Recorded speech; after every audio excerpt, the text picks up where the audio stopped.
A second dance and a second chance at the Dirty Foot Club this evening, 7 p.m. in the Dean Dome.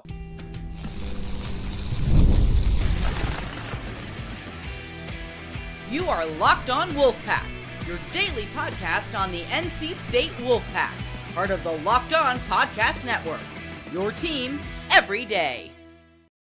What's up, Wolfpack Nation? It's time to get locked in with Locked On. Thanks for making Locked On Wolfpack your first listen each and every day. We are free and available wherever you get your podcasts and on YouTube, part of the Locked On Podcast Network, your team every day. Happy Wednesday to all. Live show for you pregame before NC State tips off over in Chapel Hill. As always, I'm Grayson Boone, joined by former Wolfpack defensive tackle Kenton Gibbs. Kenton, it's take two, our second dance with the Dirty Foot Club this season. The previous encounter was a tough 2-point loss in the Lenovo Center.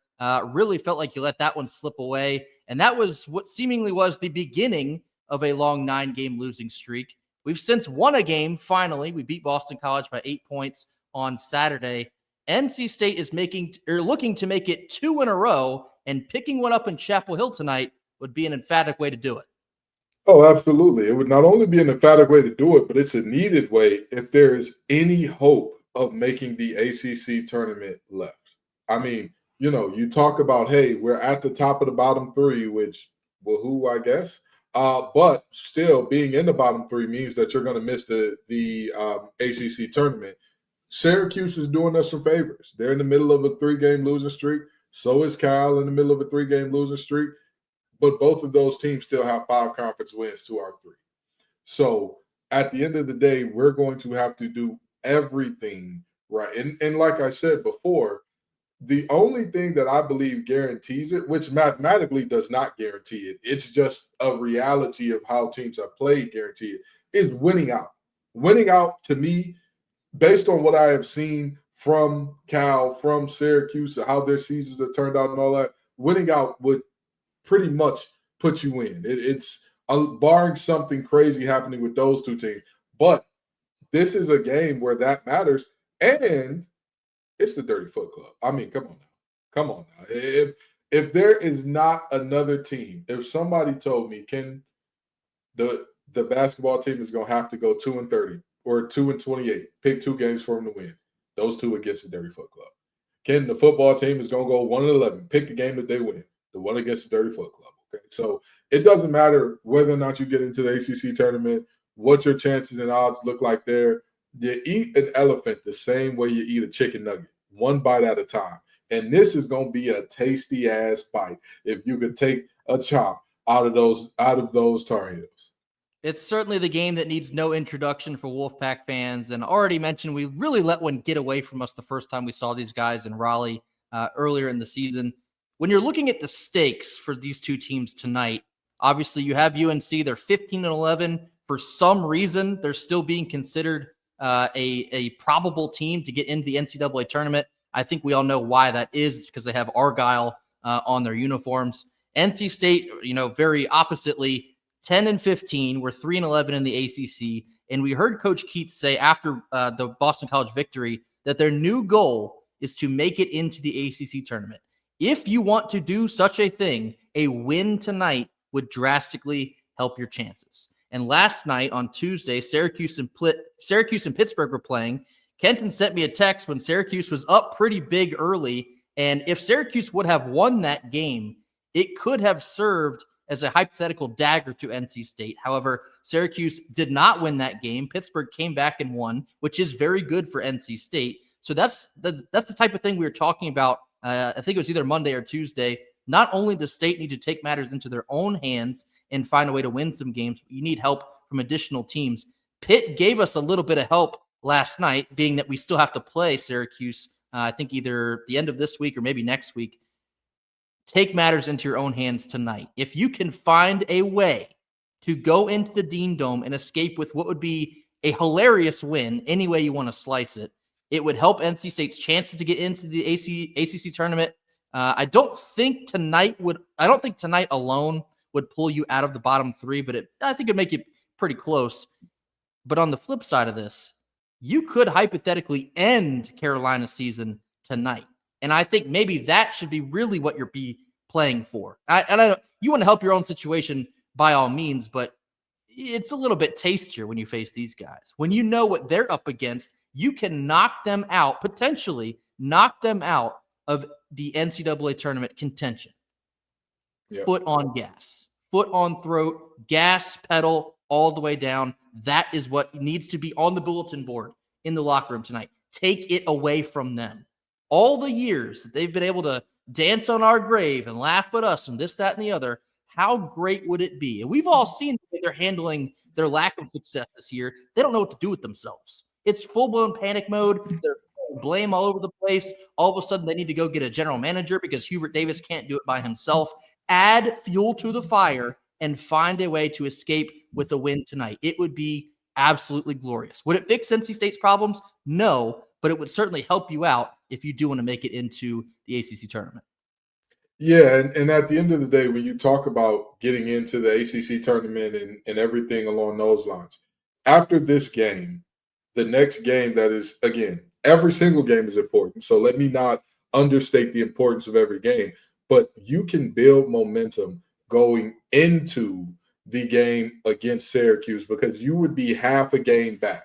If you do not lose another game here, it puts you at half a game back because you have won one.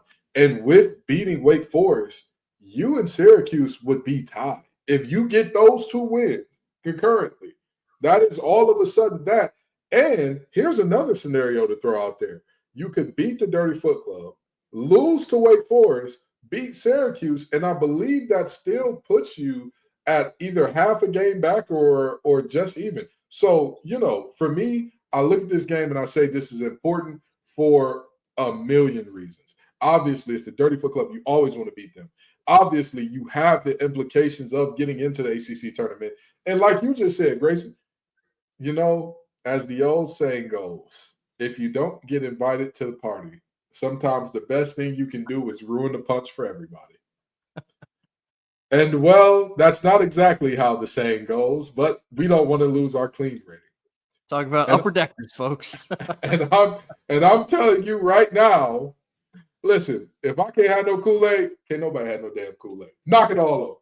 Spill it all over the place. Make sure they put no sugar in it. If you drink Kool-Aid with no sugar, you're a sicko, by the way. But anyway, make sure that it's clear, hey, we want to win for us, but it's a little incentive knowing, oh, how you doing over there?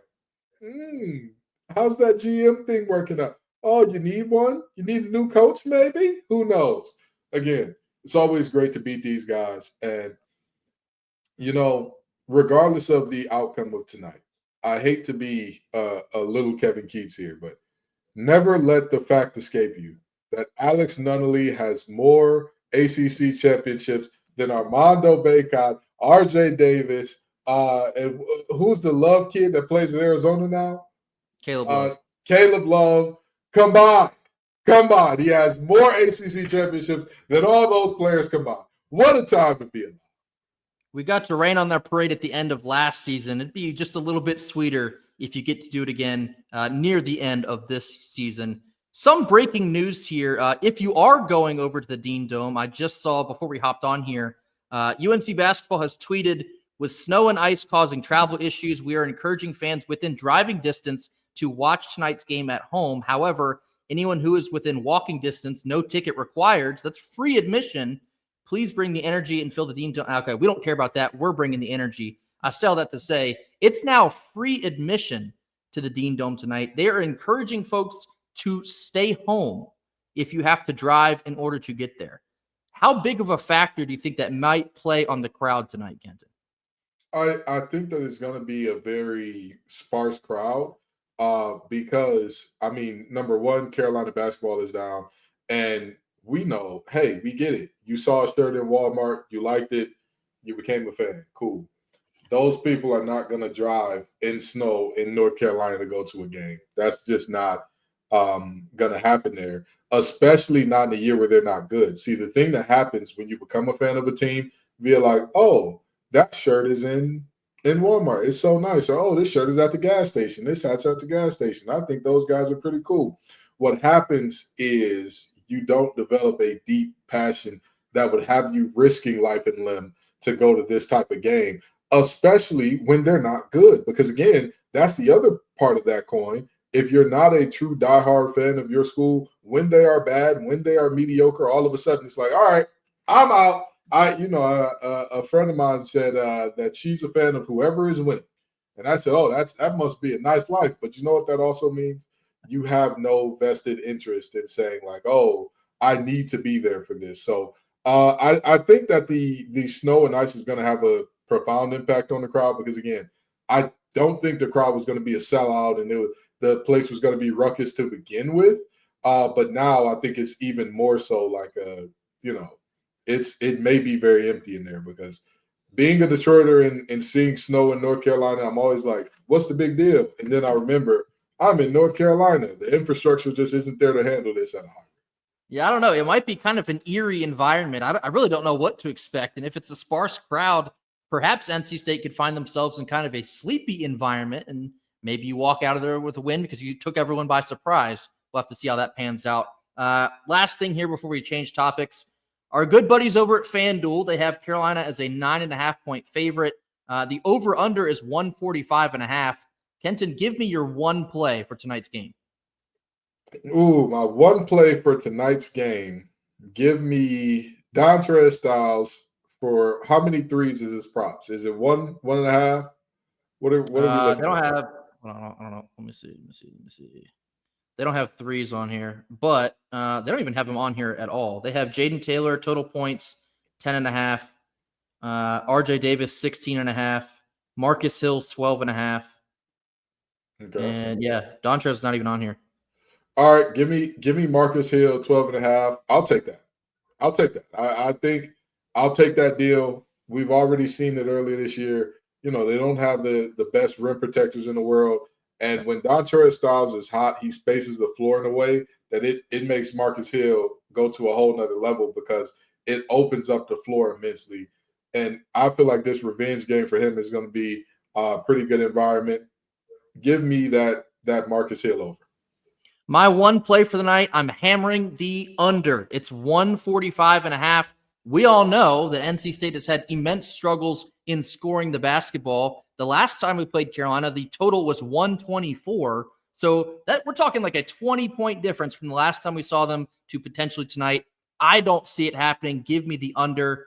In fact, I might lay something heavy on that one. Anyway, coming up next, we're going to get into the midweek baseball game that went down yesterday. I have a message for everyone. This comes after a quick word from our sponsors. I lost my banner. There it is. Our Wednesday sponsor is TurboTax. Taxes used to be dealing with piles of paperwork and frustrating forms and then waiting, wondering, and worrying if you were going to get any money back. Now, Taxes is easily uploading your forms to a TurboTax expert who's matched to your unique tax situation. This is an expert that's backed by the latest technology, which cross-checks millions of data points for 100% accuracy. While they work on your taxes, you get real-time updates on their progress. And you'll always get the most money back guaranteed. All of this while you go on about your day. No stressing, no worrying, no waiting. Now this is Taxes. Intuit TurboTax. Get an expert now at TurboTax.com. Only available with TurboTax Live Full Service. Real-time updates only on iOS mobile app. See guarantee details at TurboTax.com/guarantees. All right, last couple minutes here. We're going to keep it quick because we do have a game coming up at 7 p.m. Yesterday, the Pac-9 lost a brutal midweek game to the Flames of Liberty, 9-8 in Raleigh. This is a game, and again, I'll keep this brief. This is a game that you should not lose. You cannot lose, especially when you have a 3-run lead going into the 9th inning and you have Jacob Duden on the mound. But I'm going to tell you this. Number one, and for those of us that are with for those of you that were with us last season, what you heard me say a lot was, well, that's baseball. Sometimes that's baseball. Oh, midweek loss? Yeah, that's baseball.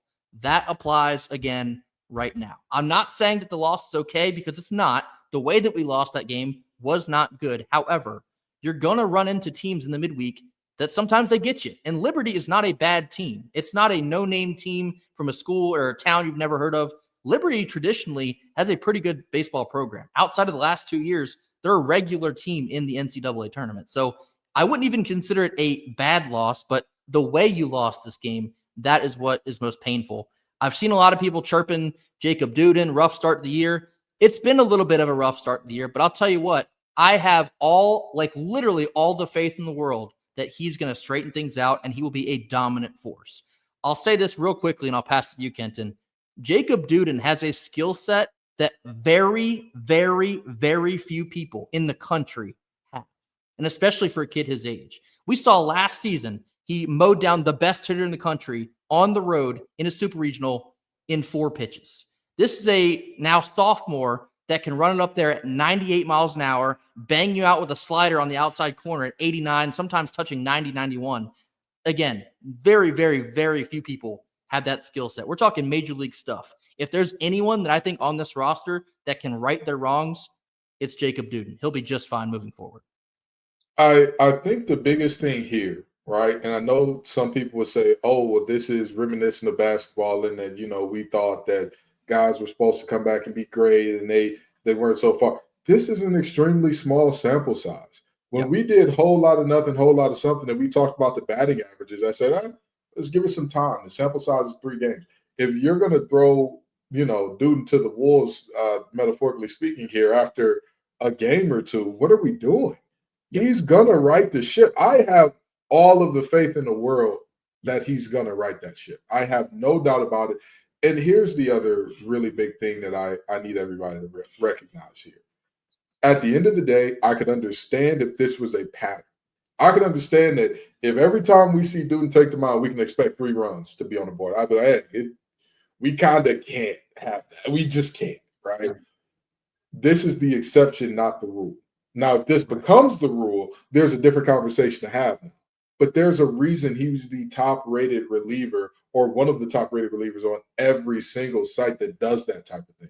It is not by happenstance. It is not because people love Raleigh. I'm sorry to tell you, it's not the case, okay? He has earned the right. I think I'm not saying, and again, I'm not saying that the whole Kevin Keys thing of remember last year, but very seriously, you've got to look at the totality of, hey, this is not who he is at a high level. This is not who this team is at a high level. Because how many multiple run leads did we see them blow last year in this situation? And how many have we seen them blow so far this year? Just one? Okay, then. You know what I mean? Like, it's relax, not time to push the panic button yet. I'm not going to lie. The midweek performances last year had me ready to – I didn't push it, but I was lingering over that panic button like, oh, what we can do with Elliot? Everything's going to be all right.